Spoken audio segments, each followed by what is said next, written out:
Please work quietly and follow along. At any point, click the pause button to catch up or take a break. In this video, I'm going to show you how to draw the s'mores snowman. The s'mores snowman is a concept that someone came up with, and I think it's super fun and creative, where they made a snowman out of marshmallows and chocolate. And we're going to be able to draw that today. So, in this video, I'll be using a Sharpie marker so you can see it nice and clear. You might want to use a pencil, and you're going to need a piece of paper. We're going to begin at the bottom of your page. This will be to determine where your s'more snowman is going to be placed on your page. And we're going to begin with the graham cracker. Here's how you make the graham cracker. You're going to draw, kind of find the center of your page. I want you to leave a little space from the bottom. So put your finger kind of at a center point. You can even draw a little dot if that's helpful. From there, you're going to draw a line at a diagonal off to the right, leaving some space on the right side of your paper between the edge and the line. We're going to do that same thing on the left.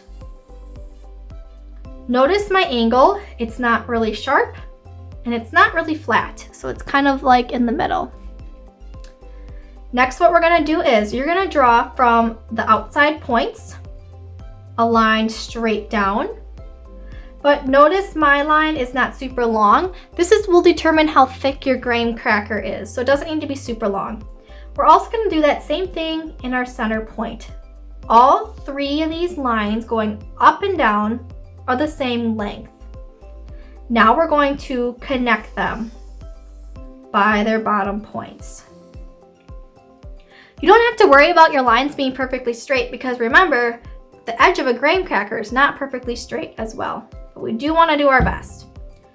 We're now going to go into drawing the big bottom marshmallow of the marshmallow snowman. So I'm going to determine how wide my marshmallow is. I'm going to be determining that by drawing two lines.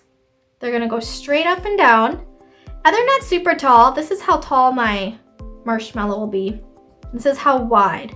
These lines need to be inside the edges of our graham cracker, these corners. Once you have your two vertical lines drawn, we're now going to connect them by doing kind of a rounded line, very flat U. And we're going to do that same thing on the top, connecting those lines. What we're going to be essentially drawing is like a cylinder. A cylinder is like the shape of a soda can, but it's got a flat top and bottom. And we're doing a very, very, very flat cube. So you are now drawing 3D shapes, but we're turning them into a picture. We're going to then do the top marshmallow by repeating the same process that we just did for the bottom. And we'll be completing the edges once we have our next marshmallow in place. So inside now, these outer points of your larger marshmallow, please draw two vertical lines equal in height and length, and they're kind of spaced out as well, just like mine. Now remember, for the bottom points, we're connecting by doing a nice curved line. Also in the top, our curve is going to be what we call parallel. The lines are staying exactly the same distance apart as best as you can. Now what we're going to do is we're going to finish the top of our marshmallows by drawing a curved line going the opposite way, kind of like a hill, to the top points of our marshmallow. At the bottom, same thing, but we're going to start our curve and stop where we hit the first marshmallow. Drag your pencil, lifting it up though, or your hand, over to the other side, and completing the curve and connecting the bottom points. Pretty cool. Let's go now and complete our graham cracker. Very easy. Remember we talked about parallel lines, so two lines that run equal, like spacing apart, never changing that spacing. We're going to create parallel lines now for our graham cracker. I have this line here, and we're going to be creating a parallel line across to complete the edge of the graham cracker. From this point, I'm going to draw at the same angle as over here, all the way across.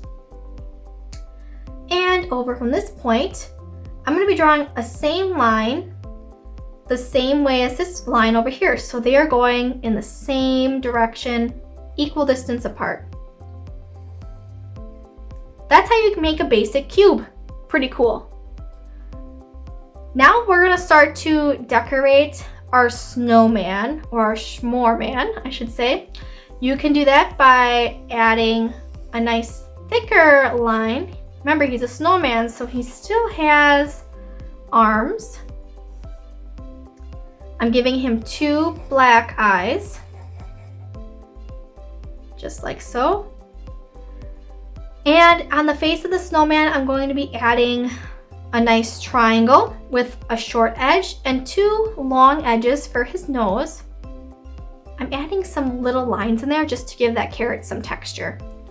And for the mouth, I'm just going to be drawing some small circles in a shape of a smile because he knows he is delicious. I love s'mores, so this is super fun. We now are going to go down towards the bottom and add the chocolate because that's really an important part of the s'more, right? And I want you to have fun and be loose with your wrist when we do the chocolate. The chocolate is like melted onto the graham cracker. I'm going to start at the left side so I can just drag my hand to the right. You might want to watch me first, then you can go ahead and give it a try. I'm starting at the bottom point of my large marshmallow and just doing some nice curved lines. You can have your curve strip off of the top of the graham cracker. That's totally acceptable. It makes it appear like the chocolate is melting off the edge. Pretty cool. Now we're going to add some texture, and that will really help people see and get a feel for the different textures that graham crackers, chocolate, and marshmallows offer. Let's start with the graham cracker. It has little indents to the top, so I'm just adding little U's. They're very, very small every so often. And on the side of the graham cracker, or on the edge, I'm just going to add some lines, more wavy, just to really show that it's kind of crumbly. For the chocolate, I'm going to be adding just various lines towards the edges that are curved and follow the melt of the chocolate. That will show that chocolate more has like a shine to it, and the graham cracker has more indentation. You can do the same kind of thing. Maybe your marshmallow is becoming a little melted as well. And I'm just going to add some curved lines in some places of the marshmallow. You can even add little dots to show that really sugary texture that the marshmallow has. This is really cool. And last and final step is I'd like to show that our s'more man is actually on a surface. He's not just floating around. He doesn't quite do that. So I like to give a horizon line, or this will act also like a tabletop for how he is in a space. So I'm going to draw a horizon line. That's a line going left to right through my snowman and to each side of the page. Now it appears like he's sitting on like a table surface. Awesome. That is how you draw a s'mores snowman. Thank you for watching, and we also learned how to draw some awesome 3D shapes and utilize them in a picture today. Great job.